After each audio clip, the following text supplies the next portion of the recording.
നമസ്കാരം, മലയാളി വാർത്തയിലേക്ക് സ്വാഗതം. കഴിഞ്ഞ വർഷം ഏറ്റവും കൂടുതൽ കേരളം കണ്ട രാഷ്ട്രീയ പോരായിരുന്നു ഗവർണറും സർക്കാരും തമ്മിലുള്ളത്. അത് പിന്നീട് ഗവർണറും വിദ്യാർത്ഥി സംഘടനയായ SFIയും തമ്മിലുള്ള സംഘർഷത്തിൽ കൊണ്ടെത്തിച്ചിരുന്നു. വലിയ കോളിളക്കമായിരുന്നു ഗവർണർ പോകുന്ന വഴിയിലെല്ലാം തന്നെ ഇത്തരത്തിലുള്ള വിദ്യാർത്ഥി സംഘടനകളുടെ നേതാക്കൾ നടത്തിയതും. അതുപോരാതെ ഗവർണർ അപ്രതീക്ഷിതമായി റോഡിലിറങ്ങി ശക്തമായി പ്രതികരിച്ചതും വലിയ തിരിച്ചടിയായിരുന്നു ഇത്തരത്തിലുള്ള പ്രതിഷേധക്കാർക്ക് നേടിക്കൊടുത്തത്. മാത്രമല്ല, കർശനമായ രീതിയിൽ തന്നെയായിരുന്നു വിമർശനം ഗവർണർ ഉന്നയിച്ചിട്ടുണ്ടായിരുന്നത്. ഗവർണറുടെ സുരക്ഷാ വീഴ്ച സംബന്ധിച്ച വിഷയങ്ങൾ വലിയ തോതിൽ തന്നെ കഴിഞ്ഞ വർഷം കേരളം ചർച്ച ചെയ്തതാണ്.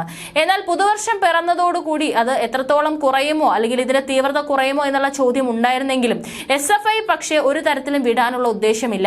പുതുവർഷത്തോട് കൂടിയിട്ട് SFIയും ഗവർണറും തമ്മിലുള്ള പോര് കൂടുതൽ കനക്കുമെന്ന് തന്നെയാണ് ഈ ഒരു പ്രവൃത്തിയിലൂടെ നമുക്ക് മനസ്സിലാകുന്നത്.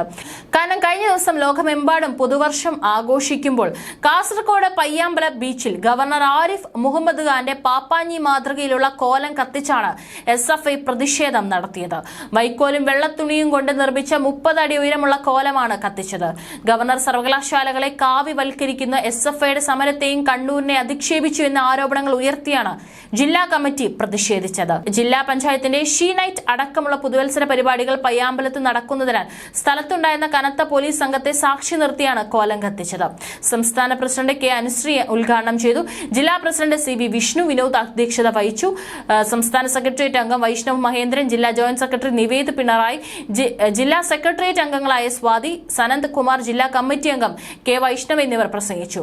അതേസമയം കഴിഞ്ഞ ദിവസം രാജ്ഭവനിൽ നിന്ന് വിമാനത്താവളത്തിലേക്ക് പോകുന്നതിനിടെ SFI പ്രതിഷേധ സാധ്യത കണക്കിലെടുത്ത് ഗവർണറുടെ റൂട്ട് മാറ്റിയിരുന്നു.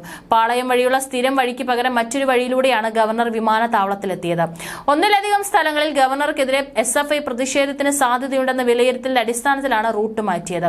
വിമാനത്താവളത്തിലേക്കുള്ള റൂട്ട് തീരുമാനിക്കുന്നത് പോലീസ് ആണെന്നും തനിക്ക് അതിലൊന്നും ചെയ്യാനില്ലെന്നും ഇതേക്കുറിച്ച് ഗവർണർ ആരിഫ് മുഹമ്മദ് ഖാൻ പ്രതികരിച്ചത്. പ്രതിഷേധിക്കുന്നവർക്ക് തുടരാം, തന്റെ വാഹനത്തിന് നേരെ പ്രതിഷേധം എത്തിയാൽ ഇനിയും പുറത്തിറങ്ങി പ്രതികരിക്കുമെന്നും ഗവർണർ ദില്ലിയിൽ പറഞ്ഞിരുന്നു. ഏതായാലും പുതുവത്സരത്തെ ആവേശത്തോടെ സ്വാഗതം ചെയ്തിരിക്കുകയാണ് ലോകം മുഴുവൻ. പോലീസിന്റെ നിയന്ത്രണങ്ങൾ മുൻപിലുള്ള ആഘോഷരാവിൽ മലയാളിയും അടിച്ചുപൊളിച്ചു. പസഫിക് സമുദ്രത്തിലെ ദ്വീപ് രാഷ്ട്രമായ കിരിബാത്തിയാണ് പുതുവർഷത്തെ ആദ്യം വരവേറ്റത്. പിന്നാലെ ന്യൂസിലാൻഡിലും ആഘോഷമെത്തി. പശ്ചിമേഷ്യയിലും യുക്രൈനിലും സംഘർഷം രൂക്ഷമായി തുടരുന്ന ഘട്ടത്തിലാണ് ലോകം പുതുവർഷത്തെ വരവേറ്റത്. ഗാസയിലെ ഇസ്രായേൽ ആക്രമണത്തിൽ പ്രതിഷേധിച്ച് പാകിസ്ഥാനിലും ഷാർജയിലും പുതുവത്സര ആഘോഷങ്ങൾ ഉണ്ടായിരുന്നില്ല. ഇസ്രായേലിലെ ജൂത കലണ്ടർ ആരംഭിക്കുന്ന റോഷ് ഹഷാനയിലാണ് പുതുവർഷം ആഘോഷിക്കുന്നത്. റഷ്യയിലും ഇത്തവണ ആഘോഷങ്ങൾ ഉണ്ടായിരുന്നില്ല. യുദ്ധപ്രതിസന്ധിയായിരുന്നു ഇതിന് കാരണം.